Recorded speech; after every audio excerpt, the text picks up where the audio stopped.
player in the league go single digits in scoring. It's just odd. That's a bit of a concern. But mostly, guys, it's the supporting cast and their inability to hit open shots. You saw Markieff Morris. I mean, nobody was within 15 feet of him on that highlight we showed, and he missed the three. They're shooting 25% from three in the bubble. That's worst in the league. They're shooting 39% overall in the bubble. Worst in the league. They're averaging 90-something points. They're the only team in the bubble averaging fewer than 100 points a game. So their shooting is a problem. KCP, Danny Green, both under 25%. Alex Caruso, he looks okay defensively. He's shooting 11% from three. So these guys have got to hit open shots. The one guy that's actually playing consistently well is Kyle Kuzma. Maybe that's a good sign. But outside of him, these other guys are just missing shots. Man, you just told me that I ain't got nothing to worry about, and you just laid out all those problems. But I got a lot to worry about. I think they start hitting them. I think they'll start hitting them. Well, I hope they start. Shoot 11%. Caruso, come on. I think the biggest thing for me was concerning is that the inconsistency in what I'm seeing with Anthony Davis. How you have a 34, a 14, a 42, and a 9. I mean, against OKC. They ain't got nobody that can stop you. LeBron is not being consistent. I agree with you. But they can't hit shots. I don't know what it is. I mean, maybe somebody put a lid on the basket. Maybe they need to go see Miss Rudolph and about that monkey. But something ain't right. I mean, how you go 5 of 37? 5 of 37. And a lot of these, man, they're not even close. They hitting on the corner three, Chris. They hitting the sides of the backboard. They hitting the back of the rim. I'm like, is that what you're aiming at? Because how you hit the side of the backboard, how you hit the back of the rim, and you in the corner of the three. Man, I was like, it ain't looking good. See, and plus, the thing is, you give that team that's going to be the AC, they be like, man, they can be had. Oh, they can get got. And you looks like it's going to be Portland because Memphis has stepped off a cliff. I don't see Memphis winning another game. Jared Jackson, their second best player, is hurt. So they look like they're about to go over in the bubble. And it looked like might come down between San Antonio and Portland. But Portland got firepower. Those two guards can be dynamic. Nurkic. So Lakers need to pick it up. The Lakers need to pay. No ifs, ands, and buts about it. They need to play. They know they haven't played well. You don't want to go, I don't care what anybody says. You don't want to go into the playoffs playing like they're playing. Even though these games doesn't count, they've already clinched the #1 seed. I don't want to go into the playoffs looking like that.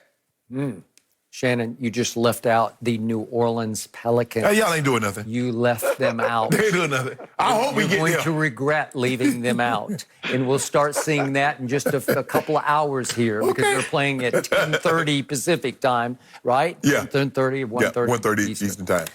Chris Broussard, I tried to explain to my man Shannon Sharp earlier in the show that missing three-point shots is nothing really that new. Now, they haven't been shooting 25% from three during the regular season, but they have ranked all the way down at 23rd in the NBA in three-point shooting for the whole regular season. They're a poor three-point shooting team to start with, and they're an even worse free throw shooting team because they rank 28th if you take all the regular season stats, pre-pandemic, post, and then into the bubble. Mm-hmm. They rank 28th in free throw shooting, 23rd overall in three-point shooting. They're a poor shooting team, period. They can negate that because they have been, overall, the third best defensive efficiency team in the league. That's extraordinary. My hat's off, everything. I give you props for that. And that is led and inspired by LeBron James. Oh, you see him on D. Okay, all right. He has shown me that. Didn't really show me that much last night, because that team just decided not to play last night. Yeah, they shouldn't even took the floor. And it wasn't that they got shot out of the gym by the Thunder.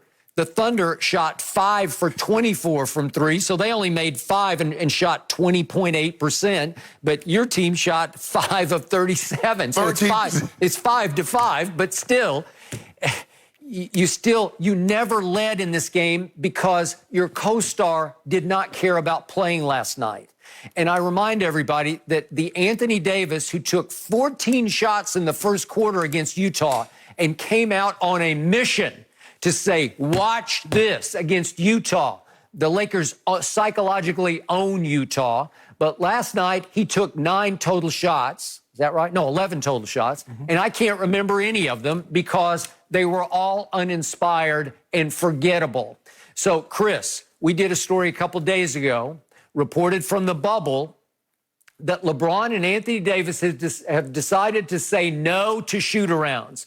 The tradition, the historic tradition of game day morning shoot-arounds, nah, we're not getting out of bed, especially in the bubble. Chris, as you know, the bubble ride to the arena, it's actually a walk. It's a 5-minute, 3-minute, 2-minute bus ride to these arenas. So it's not that hard to go get up some shots on game day morning. And I would suggest it's time for LeBron and AD to get their golden tails out of bed and get to the shoot around. If nothing else, just to change your luck, change your mindset, and feel a little better that you did. LeBron said after the game, we're going to put in the work. Well, you haven't been putting in any work in shoot-arounds because you're not going anymore. So I would suggest you better start doing something to defeat the contagious, just pathetic three-point shooting because it's rubbing off on everybody. It always goes from bad to worse. AD said after the game, oh, one of these nights we'll hit 25 or 30, or I'm sorry, 20 or 25. But still, maybe they will one of these nights. But in general, you're a poor three-point shooting team, and you lost Avery Bradley, who's one of your more clutch, dependable three-point shooters and obviously defensive aces. So you better try to figure out how to break the contagion down in the bubble, so to speak. Yeah, the interesting thing with them, if you look at their roster, they've got guys that get streaky from three-point land, right? But none of them are really great. Danny Green can get hot. We know that. We've seen that in the finals in the past. But Danny can also be very cold from three. Trust me. KCP. Yeah. Right. You know that, I right? know. With the Spurs. All of their guys, like there's not a Kyle Korver or, certainly not a Klay Thompson, but a guy that you know it's automatic. He's hitting it from three. They've got guys that are streaky. And Dion Waiters, I've liked a lot of what I've seen. But obviously, he is throwing up bricks from three-point land. And again, I don't want to have to count on Dion or J.R. Smith. J.R. seems kind of on the outs as far as being in that rotation. But I don't want to have to count on either of those guys. Skip, I would agree. I mean, maybe make a change up. It's interesting because the Lakers clearly took the entire regular season very importantly and very seriously. AD and LeBron rarely sat out.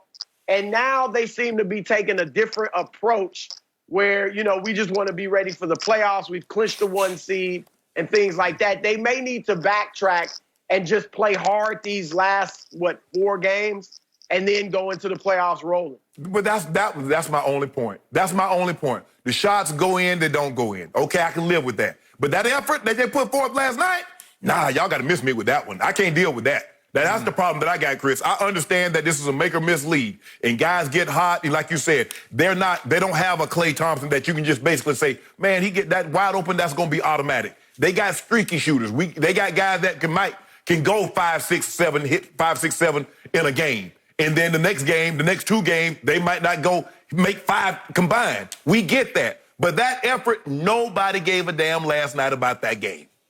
And that's concerning to me. So, Chris. It'll be interesting. Yeah, go ahead. Yeah. Do you think they will give a you-know-what about tonight, 9 o'clock Eastern, versus those scrappy Houston Rockets? I was just about to bring that up.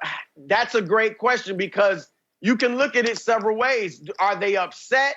And do they really want to show Houston that, hey, okay, we're don't worry about us. We're still the team to beat? Or is some of their confidence shaken? And do they go out thinking, well, if we play hard and lose to the Rockets, does that give the Rockets any type of edge? Does that hurt some of our guys' confidence even more? It would be easier to go out there, not really play hard, maybe play LeBron and AD